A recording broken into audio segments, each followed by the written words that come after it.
Good evening, everyone. Welcome. Happy to have you all here. This is the first Women's Dialogue in Sacramento of a series of dialogues of women in politics. And I want to begin, I should start by saying who I am. So I am the panel moderator, Laura Chick. I am the California Recovery Fund Inspector General and former city controller of the city of Los Angeles. And I'm very, very happy to be here tonight and to have, I mean, look at this panel, 7 incredible, powerful women. Yeah, that's a good time to applaud. I want to begin by thanking some very important people who have helped make this possible tonight. AT&T, California Women Lead, who is sponsoring these ongoing dialogues, and California Channel, who is putting us on the air. So thank you to all of them. And by the way, so you know, at the end, I'm going to try to stay on time, and at 7:30 we're going to end the panel and open up to questions. I know you are not a shy audience, so be ready, and we're going to have a roving mic. And then if you want to see yourself on TV, California Channel is going to broadcast this program this Friday, February 12th, at 2 p.m. and at 7 p.m., and it's also going to be broadcast up and down the state with a variety of their affiliate cable stations. Before I tell you how this dialogue came to be, I want to introduce Rachel Michelin, who is the Executive Director of California Women Lead, so she can say a few words about this fabulous organization. Come on, Rachel. Thank you, and we're so happy that you are here joining us tonight. California Women Lead, for those of you who are not familiar, is the state's largest nonpartisan association of women leaders in the state.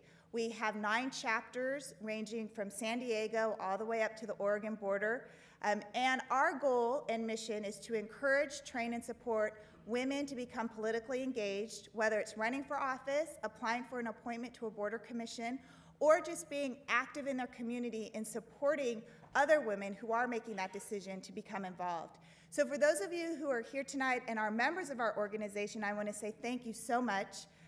With your support, we've been able to expand our reach around the state and triple our membership in just 1 year.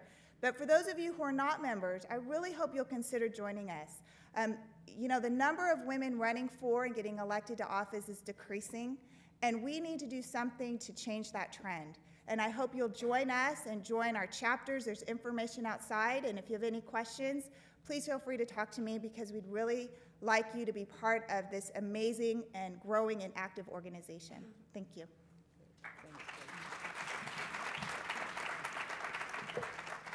So just very briefly, in 2001, I became the first woman to be elected to citywide office in Los Angeles, which is a stunning fact in that it took that long. And when I was elected to that office, I thought, I want to do something to bring women together, to raise consciousness about all the things that we can do and are doing. And so I started to sponsor all-women panels and invite predominantly women audiences to have, quite frankly, a girlfriend night. That's what tonight is all about. We're going to pretend the TV, you know, the cameras aren't on, and this is a down and dirty, be comfortable discussion. So I'm very excited to be moderating the very first one of these in Sacramento. And we have a stellar panel, and I'm going to jump to introduce them, but I want to say one caveat. I work very hard to get a diverse audience, to get a diverse panel. And diverse, I mean not all elected women, but women in politics from a variety of fields, ethnically diverse, age-wise diverse. But lo and behold, I ended up with all Democrats tonight.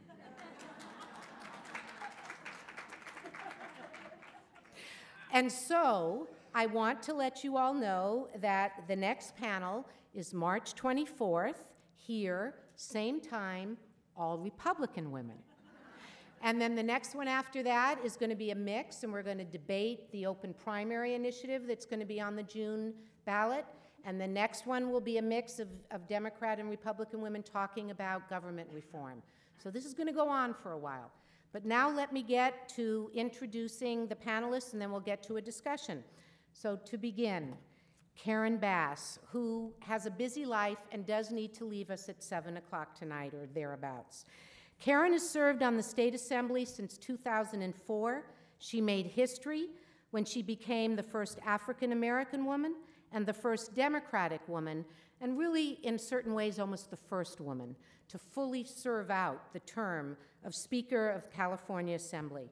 Karen founded the nonprofit Community Coalition to transform the quality of life in South Los Angeles many years ago in the early 90s when we first met. Debra Bowen. Secretary of State Debra Bowen is the 6th woman, and think about this, only the 6th woman in California's history to be elected to a statewide constitutional office. As the chief elections officer for the largest state in the nation, Debra's goals are to ensure that voting systems are secure, accurate, and accessible, and that voters have confidence in the final election results.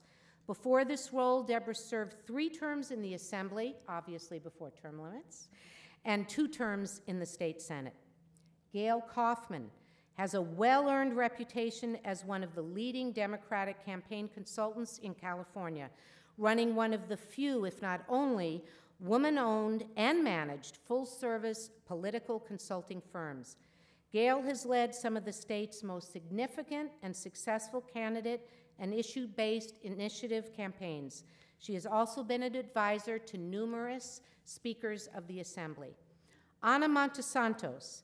Ana was appointed by Governor Arnold Schwarzenegger on the very last day of last year, December 31st, 2009, as director of the California Department of Finance. I believe she's the youngest human being to ever occupy that post. Prior to joining the Schwarzenegger administration in 2004, Ana worked for the California State Senate as a consultant to the Committee on Health and Human Services and the Committee on Budget and Fiscal Review. Carolyn McIntyre. Carolyn is the president of the California Cable and Telecommunications Association. She is the first woman to lead the association in its over 50-year history. Before this role, Carolyn served as Regional Vice President of State Governmental Affairs for Sempra Energy. Ginger Rutland.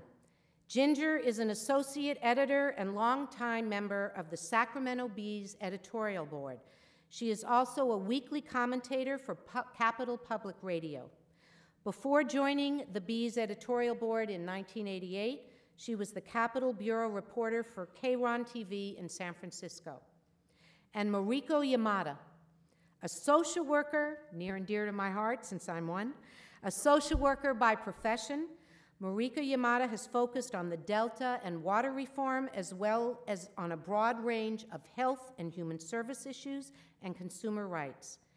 Before her 2008 election to the State Assembly, she served for 5 years on the Yolo County Board of Supervisors.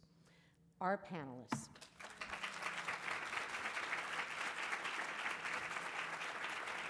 This is a powerhouse group of women. Speaker Bass, I'm going to begin with you.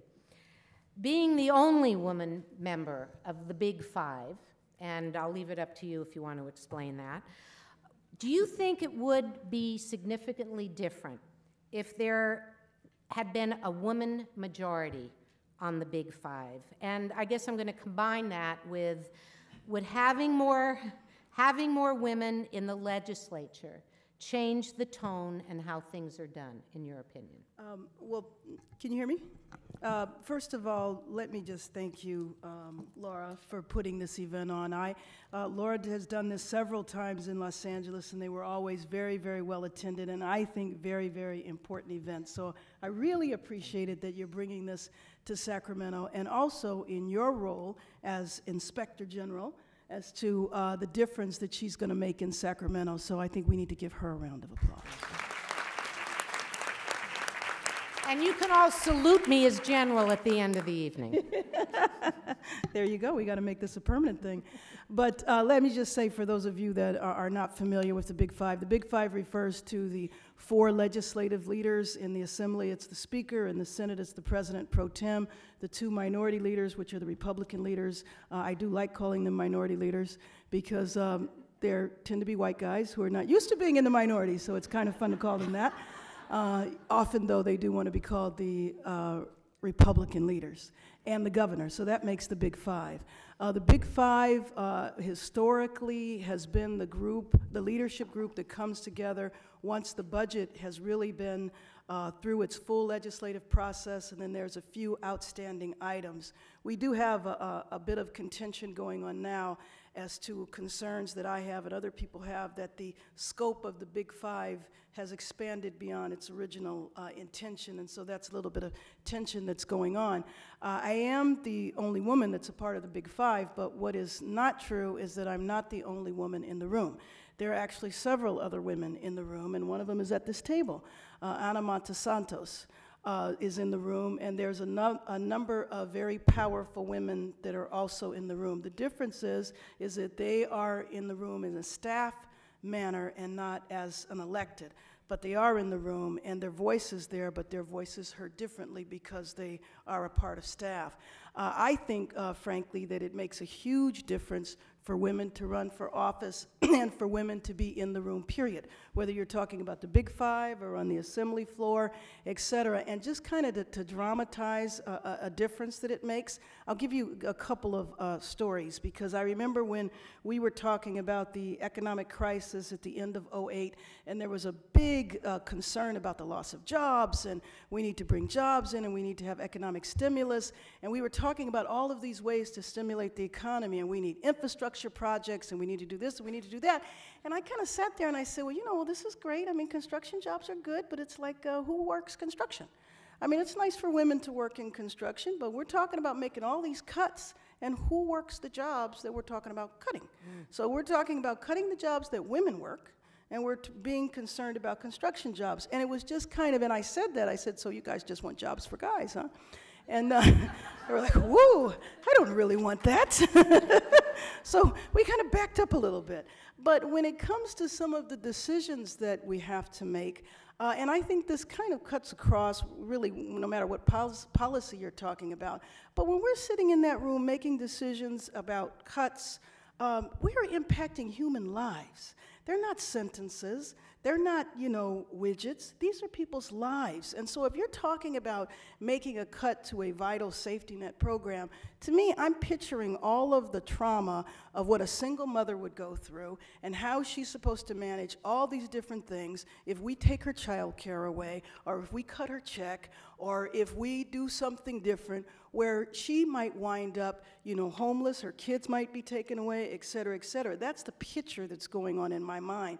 And I think a lot of times with guys who are not necessarily in that role, they're not thinking about all of the managing of a household that the men who are elected and whose wives are at home doing all of that necessarily do. So I think we bring more of a human face to it and more of a concern. Just one last final story. When I was elected, I remember a member who was leaving said to me, who will remain nameless, he really made me mad when he said this, but I actually appreciated it later. He said, Karen, I hope when you go up to Sacramento, you don't go up there like all those other women. And I was like, what does that mean? He said, well, the women go up there and they're concerned about policy. It's like, well, isn't that what the job is? Is there something I'm missing here? And he said, well, women are worried about policy, and they're not worried about politics, and they're not worried about money, and they're not worried about power. And I'm like, gee, I thought all those things worked together.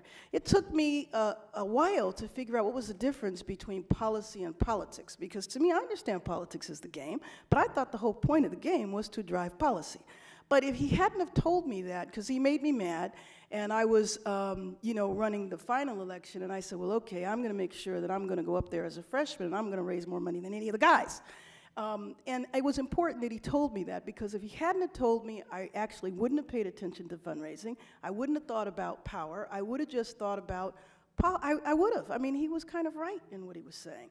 And so I think that, you know, it's a stereotype of women, but I did find out when I looked at the numbers that the women hadn't raised a lot of money.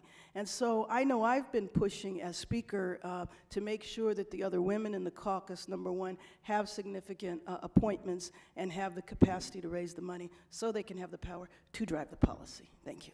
Great. Thank you, Karen. And that whole issue of raising money is a big issue in terms of women deciding whether they want to run or not, and it's very off-putting for a lot of women candidates. Before I go on to our Secretary of State, I do want to mention that I've been thinking a lot about Karen Bass's term coming to a close soon, and I believe I should ask you what you might be thinking about doing next. Because I believe there's a congressional race that... Come on. Well, my Congress member, Diane Watson, is scheduled to have a press conference tomorrow, and she's been an incredible mentor to me, and frankly, she was one of the reasons I ran for the Assembly. I wasn't thinking about doing this, and she tapped me on the shoulder and told me I've been in the community long enough, and I needed to run because there were no African-American women in the legislature. So I'll be interested to see what her announcement is, and after she makes her announcement, then I will definitely follow. Well said. You go, girl. Onward and upward. So, Secretary of State Bowen, and I'm so happy you're here because we know you were semi-snowed in Washington. You made it out. So you began as an attorney, and now you are California's only woman holding statewide elected office. So I guess I want to turn to you to say, you know, what brought you to run for office? How did you decide to end up where you are? Well, I think, I can't tell if it's on or off. You're on. Okay. You know, I think it's another difference actually between men and women is that on the whole, and obviously there are exceptions, women tend more to come to politics because they've been working on some issue in their own lives, whether it's school or environment or whatever, and they find that the next thing that they would like to accomplish can only be done at the city council or in the legislature or in Congress, or they go to a meeting or two and they take a look at the gentlemen who are there and they walk out saying, I could do at least that well, if not significantly better. I know Sheila Kuehl, a former senator, told me that she decided to run because she was tired of being on the wrong side of the dais. And she was dealing with child support issues. So that's actually what happened to me. I joined Neighborhood Watch sometime in the mid-'80s. It's not the kind of thing you write down on your calendar. And one thing led to another, and I learned that, of course, we all know this, if you're an attorney and you are willing to do pro bono, that is for free work, there is an endless amount you can do. So I really did do this quite, I'm sort of an accidental candidate, but the discovery that you can affect people's lives, both collectively through the policy making and individually, if somebody's got a problem with the driver's license renewal, and she's a truck driver for FedEx or UPS and is going to be out of work if she can't solve that problem, and somebody can help get through that process, then we can make a big difference in individual lives. So that's what happened to me. I think this is another difference, is women often don't have the elaborate plan of their own future and succession. We focus on what we're doing right now and doing it to the best of our abilities, and then should another position open up, and by the way, if you'd been a guy, you would just have announced your candidacy, you know. I'm giving my gentleman friends a hard time. These are obviously broad, but it is there are differences, and the Rutgers Institute also shows that there are big differences in governance. And the main two are that women are much more likely to be inclusive. There are fewer backroom, they used to be backroom smoky deals, now they're just backroom deals. Fewer napkin deals. Yeah, oh, they are still smoking, and I forgot. So we tend to be more inclusive. We want everyone's voice to be heard. And also we tend to look for solutions that are, that have everybody come out getting something, rather than viewing this as something where I can only win by smashing all of my opponents. And I actually think that both of those come from our experiences as head of family members. If you have 3 kids or 7 kids, you can't settle a dispute between them by having one win and the other 7 be mortally wounded. Nor can you solve family-related problems without hearing